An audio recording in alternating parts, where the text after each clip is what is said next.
আর মোবাইলটা যে আমাদের কি করে দিল ভাই, মানে পুরো কমন সেন্স, হিউম্যান বিহেভিয়ার সব নষ্ট করে ফেলছে। বসে আছেন চুপচাপ, মানে এমন হয় ফোনটা বের করছে, এমন অস্ত্র বের করছে, ফোন বের করে খাটাস করে মুখের সামনে ফোন। অনুমতিরও প্রয়োজন নাই যে ভাই একটা ছবি কি নিব, পারমিশনেরও দরকার নেই। মানে ম্যানার্স কমন সেন্স নষ্ট করে ফেলছে। আগে মুসলিমদের সাথে দুইটা জিনিস থাকতো। যখন মুসলিমরা সারা বিশ্বকে নেতৃত্ব দিয়েছে তখন ডান দিকে একটা বড় তরোয়াল থাকতো আর বাম দিকে একটা ছোট খঞ্জর থাকতো, জানেন? এই মোগল আমলেও দেখবেন, নবাব সিরাজউদ্দৌলাদের আমলেও দেখবেন, ডান পাশে একটা বড় সোর্ড থাকতো আর বাম পাশে থাকতো একটা ছোট খঞ্জর। ওই দুইটা জায়গায় এখন স্থান নিয়েছে। ডান পকেটে একটা বড় স্মার্টফোন আর বাম পকেটে ছোট একটা আবার কথা বলা ফোন। মানসিকভাবে আমরা সুস্থ নই এখন। আল্লাহ পাক আমাদেরকে বোঝার তৌফিক দেখ। কথাগুলো আঘাত করার জন্য বলছি না, আমি কথাগুলো বলছি এই কারণে যে আমাদের এই যুব সমাজকে নিয়ে আমাদের অনেক আশা। যুবকরা ইসলাম শিখবে, এলেম শিখবে, আমল করবে, ইনশাআল্লাহ আগামী দিনে এই জাতিকে নেতৃত্ব দিবে। এই সময় থেকে যদি ওদেরকে ট্রেন্ড আপ করা না যায়, তাদের ম্যানার্স, বিহেভিয়ার, হিউম্যান বিহেভিয়ারগুলো ডেভেলপ করা না যায়, তাহলে আগামী দিনে কি এরা জাতিকে নেতৃত্ব দিতে পারবে? একটা হাদিস খালি বলি, মান তারাকা সালাতান মুতাআম্মিদান ফাকাদ কাফারা, মান তারাকা সালাতান মুতাআম্মিদান ফাকাদ কাফারা। আবার শুনেন, قال رسول الله صلى الله عليه وسلم من ترك صلاة متعمدا فقد كفر। আর মুয়াজ বিন জাবাল রাদিয়াল্লাহু আনহু কে নবীজি বলেছেন, মান তারাকা সালাতা মুতাআম্মিদান ফাকাদ বারিয়াত মিন জিম্মাতিল্লাহ। যে ব্যক্তি নিজের উপর ফরজ নামাজ ছেড়ে দিল, সে কুফরি করলো, সে কুফরি করলো, সে কুফরি করলো। মুয়াজ বিন জাবালকে নবী সাল্লাল্লাহু আলাইহি ওয়াসাল্লাম বলছেন, যে ব্যক্তি ফরজ নামাজ ইচ্ছা করে ছেড়ে দিল, সে ব্যক্তি আল্লাহর জিম্মা থেকে মুক্ত হয়ে গেল। নামাজ ছাড়বেন প্রিয় ভাই? 5 ওয়াক্ত নামাজ জামাতের সাথে ইনশাআল্লাহ। আল্লাহ আমাকে তৌফিক দেখ, আপনাদের সবাইকে তৌফিক দান করুন, আমিন। জামাত যদি না পান একা পড়ে নেবেন, ঠিক আছে? যদি ঘুমিয়ে থাকেন ঘুম থেকে উঠে পড়বেন, ভুলে গেছেন যখন মনে হবে তখন পড়বেন। ওযু করার পানি নাই, কি করবেন? তায়াম্মুম করবেন। তায়াম্মুমেরও কিছু নাই, আপনার কোনো কাপড়ই নাই, সতর ঢাকার কোনো কাপড়ই নাই, কি করবেন? বসে বসে নামাজ পড়বেন ওই অবস্থাতে। এটা কোনো মাফ নাই। মানে আপনার ওযু করার কোনো পানি নাই, তায়াম্মুমের কিছুই নাই, কাপড়ও নাই সতরে, তখনও নগ্ন হয়ে বসেই নামাজ পড়তে হবে, মাফ নাই। যখন শোয়ানো হবে মাথা থেকে কি থাকবে? সালাত।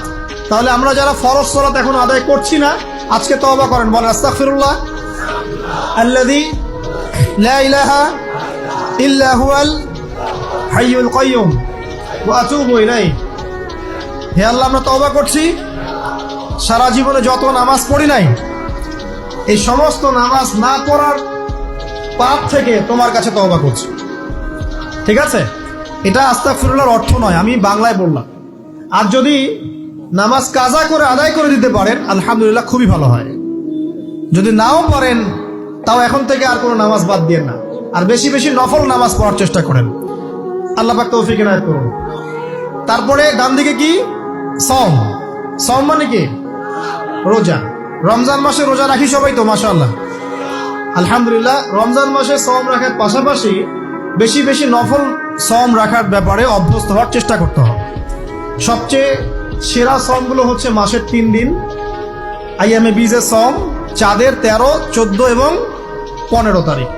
আর সপ্তাহে 2 দিন, সেটা হলো বৃহস্পতিবার এবং কি সোমবার। আল্লাহ পাক তৌফিক দান করুন, আমিন। এছাড়া আরাফার সওম আছে, আশুরার সওম আছে, ঠিক আছে? জিলহজ মাসের প্রথম 10 দিন রাখতে পারেন, ইত্যাদি।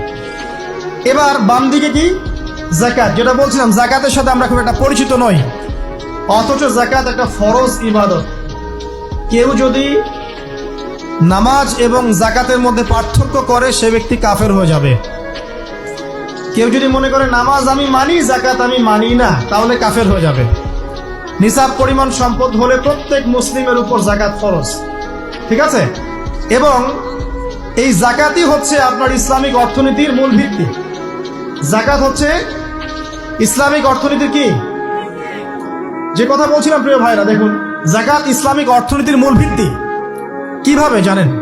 ব্যবসা এবং যাকাত এটা কি করে? এটা একটা মার্কেটের মধ্যে সম্পদ ঘুরতে থাকে। আমি বুঝাচ্ছি আপনাকে। মনে করেন আপনি ব্যবসা করছেন এবং জাকাত দিচ্ছেন। জাকাত কারা দিবে? যারা জাকাতের নিসাব পরিমাণ সম্পত্তি রাখে, মানে কিছুটা ধনী তারা। তো তারা ব্যবসা করছে, মাশাআল্লাহ। ব্যবসা যখন করে, ব্যবসায় কি থাকে? লাভ থাকে, লস থাকে, লাভ থাকে, লস থাকে। লাভও হতে পারে আপনার, লসও হতে পারে। আর সুদে কি? শুধু লাভ, লস আছে? লস নাই। পার্থক্য বোঝেন। এখন ব্যবসা যখন আপনি করবেন, এই টাকা বা মূল যে ক্যাপিটাল যেটা বলে অর্থনীতির ভাষায়, এটা মার্কেটের মধ্যে সার্কুলেট করতে থাকবে। আজকে আপনি ধনী, লাভ করেছেন, কালকে লস করবেন, এই ধন আরেকজনের হাতে চলে যাবে। সে আবার ব্যবসা করছে, সে লাভ করলে সম্পদ তার হাতে থাকলো, লস করলে আরেকজনের হাতে। মানে এই মানিটা, ক্যাপিটাল যেটা, এটা মার্কেটের মধ্যে ঘুরতে থাকে, ঘুরতে থাকে। আজকে কেউ ধনী, কালকে কেউ ধনী, আজকে কেউ ফকির, কালকে কেউ ধনী, এভাবে। এখানে আল্লাহ পাক যাকে ইচ্ছা হয় ধন দেন, যাকে ইচ্ছা হয় দরিদ্র করেন। এটা আল্লাহ পাক নিয়ন্ত্রণ করেন। আবার এর মধ্যে যারা ধনী হবে তারা আবার জাকাত দিবে। কাকে জাকাত দিবে? যে গরিব তাকে। এই কারণে অর্থনৈতিক সাম্য থাকবে এবং টাকা, ক্যাপিটাল মার্কেটে সার্কুলেট করতে থাকবে। এটা হচ্ছে ইসলামিক ইকোনমিক্স। বোঝাতে পারছি না মনে হয়। আর রিবায় কি হবে? রিবায় কোনো লসের চান্স নাই। মানে এখানে ধনী আরো ধনী হতে থাকবে, গরিব আরো গরিব হতে থাকবে, প্লাস জাকাতও দিবে না। তখন সমাজের একটা অংশ অনেক ধনী হবে, আরেকটা অংশ একদম মাটিতে পড়ে যাবে, কোনো ব্যালেন্স হবে না। এই কারণে বিশ্বের একটা অংশ, ওই বিশ্বের একটা বড় অংশ যারা সুদখোর, যেখান থেকে সুদ এসেছে, ওইটা আস্তে আস্তে ধনী হয়ে গেছে এবং বিশ্বের বহু কান্ট্রি আস্তে আস্তে দারিদ্র সীমার নিচে চলে আসছে। এটা শুধু ব্যক্তির ক্ষেত্রেই নয়, সমাজের ক্ষেত্রেই নয়, পুরো বিশ্বেটা হচ্ছে।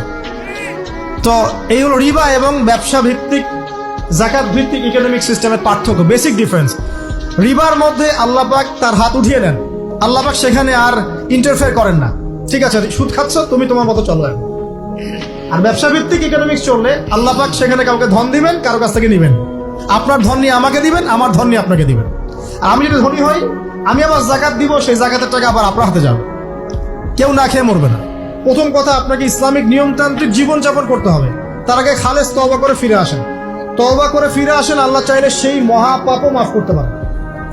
ঠিক আছে? ইসলামিক নিয়মতান্ত্রিক জীবনযাপন করেন, নামাজ কালাম ঠিকঠাক মতো পড়েন, কোরআন তেলাওয়াত করেন, আল্লাহর জিকিরকে বাড়ায় দেন, আল্লাহর কাছে বেশি বেশি দোয়া করেন, চোখের পানি ছেড়ে দেন, পরকালের ফিকির করেন, কবরের ফিকির করেন। ইনশাআল্লাহ এই সমকামিতা বলেন, জেনা বলেন, পরকিয়া বলেন, হারাম গান বাজনা বলেন, এগুলো আপনার মন থেকে উঠে যাবে ইনশাআল্লাহ। আপনার মন এগুলো তার সায় দিবে না ইনশাআল্লাহু আযজা ওয়া জাল। আর সর্বশেষ কথা হলো, এটা এই জিনিসগুলোকে যারা প্রমোট করে, এইসব প্রিন্ট এবং ইলেকট্রনিক মিডিয়াগুলোকে বর্জন করে, যারা এগুলোকে প্রমোট করতেছে, যেখানেই সমকামিতা সেখানে আল্লাহর আযাব নেমে আসবে। এমন আযাব নেমে আসবে যেটা আপনি কল্পনা করতে পারবেন।